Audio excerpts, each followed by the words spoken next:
Welcome back. It's Locked On Chiefs, the day after an actual football game. It's been a little bit. We're going to get into what you saw in the preseason game against the 49ers, what's falling out since then, and what we should look for this coming week. I'll also have a report for you tomorrow from training camp, so we're looking forward to it. Welcome to Locked On Chiefs. It's the Locked On Podcast Network, your team every day. From the land of the free and the home of the Chiefs, this is the Locked On Chiefs podcast. Hey. Howdy. There was actual football, Chiefs football last night, I should say, because there's been football before, but not Chiefs football. So that's, impressive. And it was a lot of fun to watch, actually. I was talking to my mom. I can't remember if it was yesterday or the day before. And she goes, are you thinking that they're going to win this game? I'm like, honestly, I don't care. But I'm glad they won, but interesting. I'm glad that the fours and some of the threes, actually, because that was a mismatch, were able to put it together and make a little run there to bring it back. I think, if anything, it's the idiosyncrasies of that, the little things about that I think were encouraging. But yeah, I mean, an L or a W doesn't really matter, does it? Unless you're the Ravens, who I think have won like 18 straight preseason games. Oh, congratulations. I know, that's like nothing. So, it is what it is. There's a lot to talk about. A lot of players, I think, really did well for themselves last night. And then you have some guys that made some boneheaded plays, and there is a new rule in the NFL that I absolutely hate.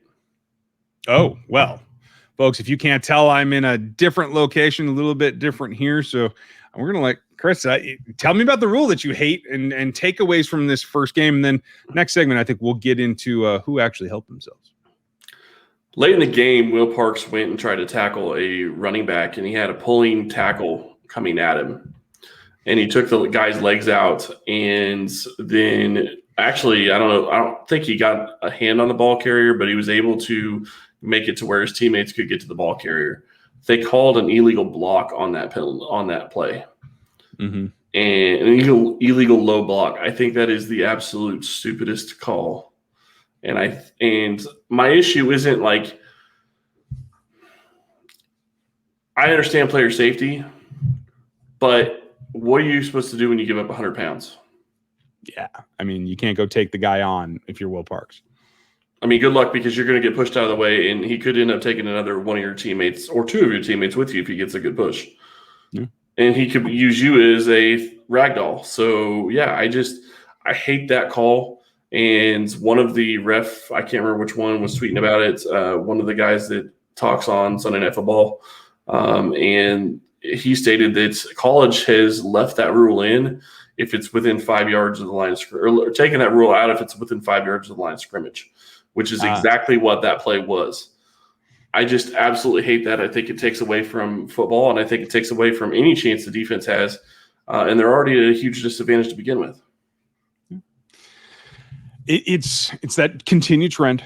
Let's help the offense. Let's let them score more points. Let's make it easier for this to be an exciting game. A lot of folks get bored when you're not putting up points, even though the defense has to make plays in order to prevent points from being scored. I agree with you. It doesn't make a whole lot of sense to me in terms of being able to protect yourself by not engaging in that kind of 100-pound mismatch that can only end negatively for the D-back. Yeah, and there's nothing that they can really do about it, because honestly, the only way Parks would have had a chance is if he had another 60 pounds on him. Yeah. And obviously he's not going to play DB if he's got another 60 pounds on him. He probably wouldn't even be a linebacker at that point, maybe a defensive end. But he's not going to be in that position because those guys were taken out by blockers on the other, further in. So I just think it's a horrible rule. I think that they need to look at how they're going to call that, because honestly, if they're going to call it that way, defense is going to have no chance this year. Yeah, it's continued trend. They have to do something to balance the scales. I hope that they can get to that. I'm not sure if they will, or if they even want to tell you the truth, but it's operating within the confines of that's the second time I've said that already today. It's operating within the parameters of what the league is setting up. And I think you just got to adapt to it. There's really no other way around it. Well, you have to adapt, but at the same time, how do you adapt to something like that? Because I guess you just get blown out of the play and they score more points, because there is no adapting to something like that if you're a DB trying to take an offensive lineman. And honestly, the ref that was talking about it, that is an analyst for Sunday Night Football, I believe, was saying how it hasn't shown that causes significant injuries, or there's not a ton of injuries that come from that type of play. So you put in a rule that looks like it's a player safety rule, but you're not really protecting anybody. Yeah. So it's because players don't choose to engage in that, because you're going to get your butt kicked. And that, I guess I can understand that. And so that said, it's the preseason. We'll see if anything gets adjusted. Sometimes that happens. We saw that with the sack rule a couple of years ago. There could be some adjustments, and I'm not going to bet on them to actually do it, but I will bet on betonline.ag, because I can do whatever I want over there, whether it's props or games or anything that comes up. I have an option, and that's what I like. So you can get into the action over there on betonline.ag, get all your information, all your props for the NFL. Yes, there are other sports, but you can deal with that in another season. Don't miss your chance to get into the game, get off those sidelines. Head to betonline.ag and use our bonus code. It's locked on. You get 50% on top of your bonus. That's from our friends at betonline.ag, your online sportsbook experts.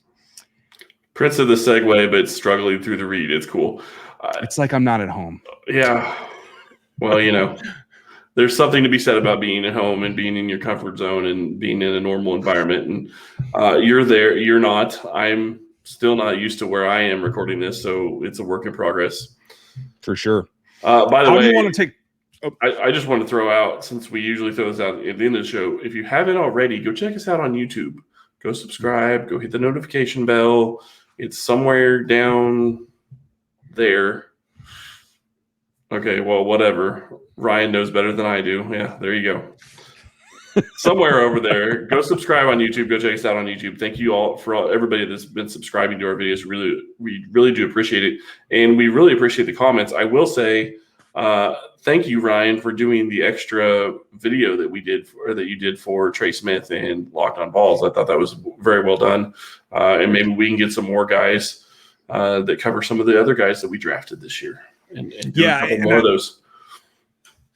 I like that aspect, because it's not a crossover, folks. We're going to have the crossovers throughout this season with other pro teams, but having that reference to the previous iteration of what that player was, I think that's really intriguing. And if you missed it, you can go back on any of the podcast platforms or YouTube or whatever you happen to be ingesting this on. Eric Kane did a great job. He covers the Vols all the time, and so keep that in mind for future Vols that might end up on this roster as well. Is it Rod or Ron or what's your name? Sorry. The folks in Tennessee don't always say my name with a Y in it, but it's all right. Just having a little fun. Eric, thank you very much for coming on. We really do appreciate that. I'm just trying to have fun. Although I guess we need to watch how much fun we have, because we kind of pushed somebody the wrong way the other day. But so my apologies. But let's get into this preseason game. Oh, we're not going to talk about it? Okay. Well, I mean, we can, but at this point, it's like, why? Let me just say it real quick, just to get it out there. There is no beef, folks. I said this on RGR last night. No beef. Kay Adams, welcome to Kansas City. Enjoy the preseason. Just a little bit surprised is all. Yeah, that's it. Come on to the show if you'd like. We'd love to have you. We'd love to talk football. And actually, that'd be a lot of fun. Actually, because I think it would be a lot of fun. She's a pretty genuine person, it seems like, and good for her. I think her ribbing us was pretty lighthearted, so that'd be I hope so, yeah. So, well, anyway, let's talk about this game. And honestly, I want to talk about the players that stood out, but I want to talk a little bit about the guys that started. Because to me, on defense, that really said a lot, seeing Mike Dana get a start. It said a lot seeing Saunders get a start. I was not expecting to see Colin Saunders be one of the starters. And yes, I understand Noddy is out, but still, Saunders starting instead of Wharton, that surprised me. And I got to say, I'm glad we're getting to this now, because this was down my list. The two of those guys together, I think, is becoming what we had hoped Colin was going to become last season. Obviously, he had the elbow. Maybe that precluded him from more games than we originally thought. Yep. But the two of them together are a nice pair inside. And as relief for Reed and Noddy, I think that's perfectly good. But I think they both, Colin Saunders in particular, but we already knew Tooker was going to play a lot of reps. I think they both pushed for more playing time just off of this game alone. Yeah, and the other thing that really stood out to me when you start talking about starters is the lack of starters. Frank Clark I didn't expect to play, and he didn't. Willie Gay didn't play. I thought Nick Bolton did very well for his first time in the pro game, and I was hoping he was going to get more snaps than he did. But I like the way he filled, and he got his nose in there, got some tackles. I thought that was very good for him. I was kind of surprised not to see Taco Charlton, but I guess at the same time not. So you have to wonder, is he going to be on the bubble? Because there's another guy that really flashed throughout the game. Now you have to remember he's going against a different level of competition. But Tim Ward sure made a case for himself last night. Yeah, I want to see more of it. I'm just a little reluctant to say, hey, that's significant because it was against 3s and 4s. Right. As I was watching, it wasn't even the backups. So I'm a little reticent about that, but I thought it was a positive step. He looked like he came off the ball well. I too thought Dana stood out, and I'm more concerned about Taco physically than mentally right now. Absolutely. This screams of a physical issue with him, and it's not like the thinnest of groups, but they don't have a ton there. I thought Damone Harris came off the ball pretty well too. If they have to go to that, if Taco can't start the season, ends up on PUP or something, like they have some options down the hill from the starters. But the one guy that a lot of people were asking me about, and I didn't really come away with a great sense one way or the other. How do you feel about Kando? I didn't have a great sense on him either. I saw him play a little bit. I didn't see him, flashing, so I wasn't really impressed that way. He didn't stick out to me in a good way. It didn't stick out to me in a bad way either. I mean, there were players that did stick out in bad ways. So I didn't really take away anything from Kando. I probably need to rewatch the game a couple of times, which probably means that I need to get another subscription to Game Pass, although I'm kind of avoiding it right now. Yeah, I'm not going to have a chance to do that. I'm not signing back up, and quite frankly, I wouldn't have time this week anyway. Because, folks, I will be at training camp tomorrow, and on You're Tuesday. not going to sign up at all? Not until they figure this stuff out. Come regular season, which they keep saying they're going to have the all-22, so we can review it for you. We'll see what happens with that. But other guys that stood out to me on defense, I thought he made that bad play early, but I thought he recovered nicely. I thought he made some nice open field tackles. I thought it was a solid day.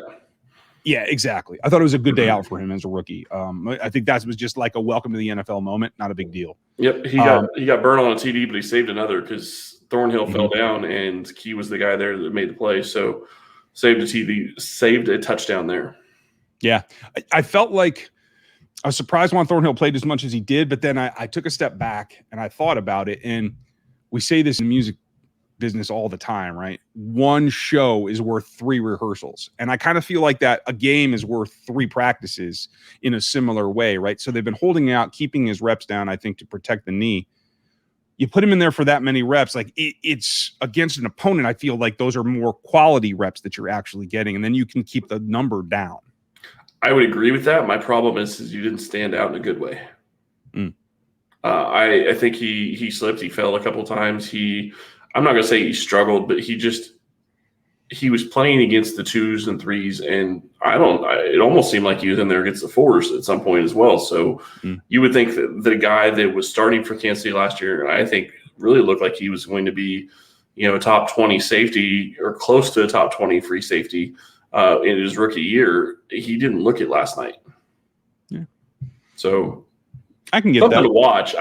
I think that he'll be okay. I want to see more from him, and I want to see more from several other players. But, I was impressed with what I saw from DeAndre Baker. I was impressed from what I saw from Mike Hughes. I think both of those guys are going to be great additions to this secondary this year.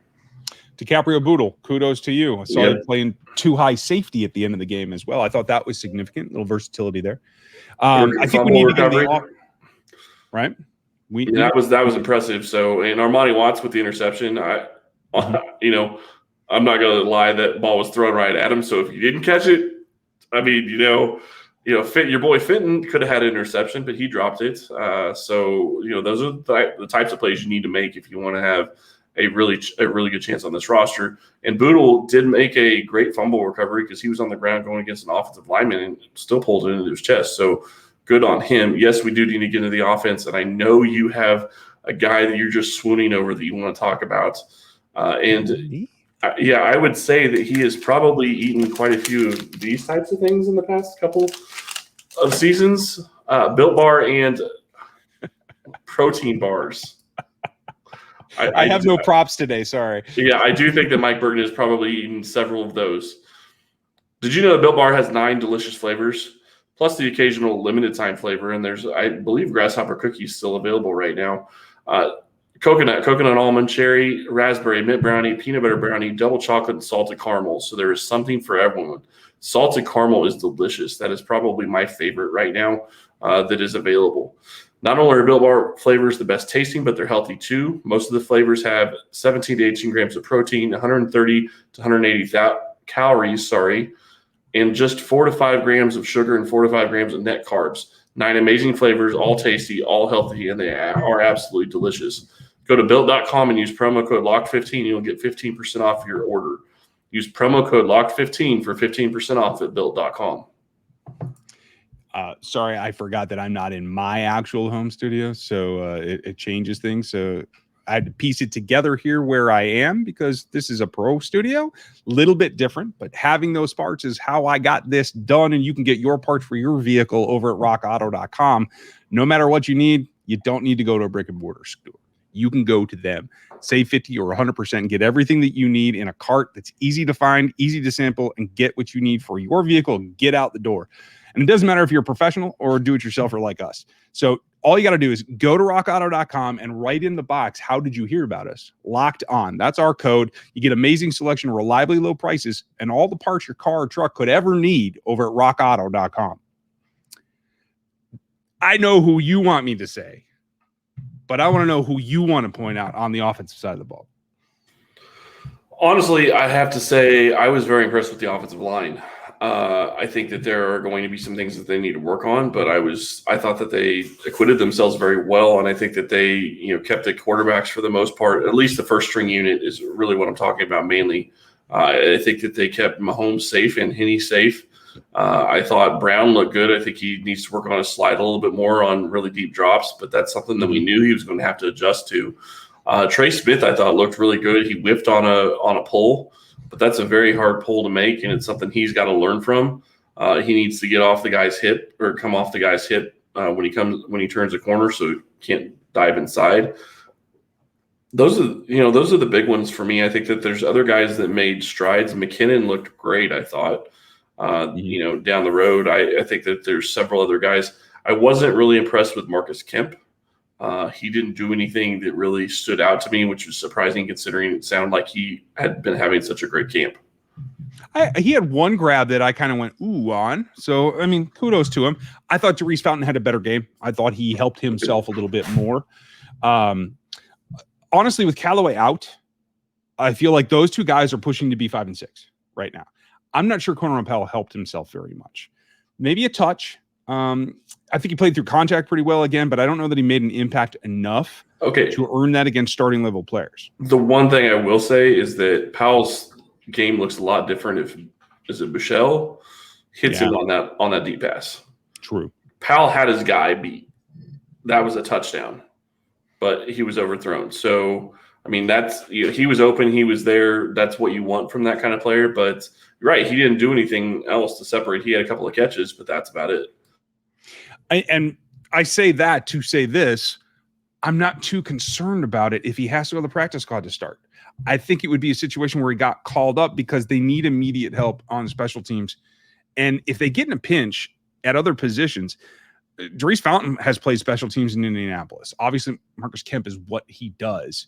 I think if they have to go special teams for those two spots at 5 and 6, they can do that and have Powell to call up later in the season. I don't think you're going to lose him. I'm not concerned about the practice squad transitions this particular season for a number of the draft picks that are lower down that I don't think they have to worry about. But the one that does worry me is how and what are you going to do with the tight end room? Because I think it just got blurrier after this 49ers game. It's Travis Kelsey, 3 guys that could work, maybe not work. You could keep 1 or 3 of them behind Kelsey as far as I'm concerned. Yeah, Blake Bell did nothing in the passing game, which isn't too surprising because that's not what he's known for. He's known for the blocking, and they brought him in early in the game to do that. And I thought he did okay doing that. But the problem is that if you're going to bring him in to do that, I think you're really hamstringing your other guys because in my mind, if you don't think that he is going to give you what you want from the passing game, I think you need to bring him in, and I think you need to use a guy like Gray or a guy like Fortson and see what they can do in that blocking situation. I mean, I understand that you're trying to get the entire offense going, but you need to at least give those guys an opportunity to do what you're asking them to do. And it gets that type of competition. So I was a little disappointed in that. I will say this. Fortson had a couple of good catches, but, man, that one-handed grab he made look easy. Yeah, I mean, catching the ball, this is exactly what we've been talking about all preseason. Catching the ball, he's making strides. He had one bad block that he let somebody cross his face and it pressured the quarterback, and that was not a good look. But we know that is like the weakest part of his game, and I felt the pass catching positives outweighed the blocking negatives from this first game. Yeah, and that's something he's going to get better at with experience and with practice. And so, to me, that's another reason why you need to be doing that and have him in there with the second-team guys at least so he can go up against better competition so he can get better at doing that stuff. Yeah, I'm with you. I think he's got to put another one together, and then maybe he can start to make some progress. I see him and Blake Bell as neck and neck right now. Well, and that may be the case. I will say this, though. If he has any other catches like the one he had, that one-handed catch, there's no way he's making it to the practice squad this year. That one-handed catch that one-handed catch itself translates to the rest of the game. Granted, he maybe can't block the way that Blake Bell can. I mean, we already said that. We knew that going into this game. But that one-handed catch, Blake Bell drops. I mean, I don't even know if he gets a hand on it. But Fortson just caught it in stride and just went running with it. People are going to see that translates to the game. He will get picked up if he keeps doing that kind of thing. Yeah, I agree. Let's hope that he does, folks. I'm going to be at camp tomorrow and the next day. I'll have something for you in the afternoons. Now, wait a second. You're not even going to bring up your boy? I'm trying to let it go because if I talk about it's going to stop. The more I say, the less Andy will do it. This was like the pinnacle of my season for running the ball with a fullback. It's only going to go downhill from here, right? This was an experiment like we talked about. Run the ball in the first game, then you can start to tail it out because Andy don't want to do it. But Mike Burton, folks, is real. Yeah, and honestly, being in for the first snap, getting a catch in this game, and honestly, I have to say this too. I thought Anthony Gordon, the third-string quarterback, actually played better than the fourth-string quarterback for most of the game. Yes, Bugel played, and I'm sorry, I just can't pronounce the guy's last name. I apologize. He played okay at the very end of the game, but he struggled when he first got in there. Yeah. And I think, and honestly, I can't tell you whether or not the competition got different when he went for the fourth quarter drive. That would be my guess, is the competition was a little bit easier. But I thought Gordon really did very well when he came in, especially with going up against the twos. Yeah, I completely agree with you. And Andy, if you're listening, don't let me jinx Mike, okay? Give him the ball. Give him the ball. That's all I'm going to say. I'll let you know what happens tomorrow and how many looks he gets. I knew you were going to enjoy that part of it, though. Yeah, I'm just trying not to jinx it. My luck. I don't want it to be a Travis Kelsey extension situation. Oh, so. I do have to say this. Guys that probably hurt themselves, Darwin Thompson. Yeah, I would agree. I don't think Matt agrees. He's on RGR tonight, and folks, you can check that out as well. I didn't like what I saw I didn't see enough positive, and I didn't like the behavior. I honestly don't think that the penalty was warranted with what he did. Okay. But regardless, you can't put yourself in that position when you're fighting for the third string running back position, because I honestly don't know that they keep 4 this year. With as many offensive linemen as they're going to have to keep, I just can't see them keeping 4. No, and Jared McKinnon is the real deal. If you guys doubt me, watch that game again. No, absolutely. And you have to wonder, with the way things are going with the tight ends, are they going to keep 4? I wouldn't think so, but they played Blake Bell, and I wouldn't have thought Blake Bell was going to be on the roster with the way that camp reports have been coming out. So, and Noah Gray, we won't know for 2 more weeks. Right. Noah Gray needs to work on getting his head around just a little bit sooner, and he probably would have that catch. But other than that, I thought it was surprising that he wasn't in there when Bell was. Yeah. Right. I think that's going to be a tricky one. We'll see what happens. And one last time, Kay Adams, welcome to Kansas City. Yeah, welcome to Kansas City. And Ryan, enjoy training camp tomorrow. I'm looking forward to your reports. That's going to be a lot of fun. If you see Ryan there, go up and say hello. You can't miss the ginger, so enjoy. Right. I'll probably be in this ball cap, so you'll be able to find me. Probably a light colored polo. I was going to say, you better not be wearing black tomorrow because No. I'm sure that's not going to be very. I will reflect the sun and try to keep my ginger self in good shape. So I'll probably be on the hill. You guys posted up at the corner. It's where I like to start practicing, and I'll move on from there. So hope that you guys have a great night, and I hope to see some of you out there tomorrow. We'll be back tomorrow night with another show. Thanks for watching, listening, and subbing on YouTube, as well as your subscriptions on iTunes, et cetera, et cetera. You guys have a great night. We'll talk to you tomorrow.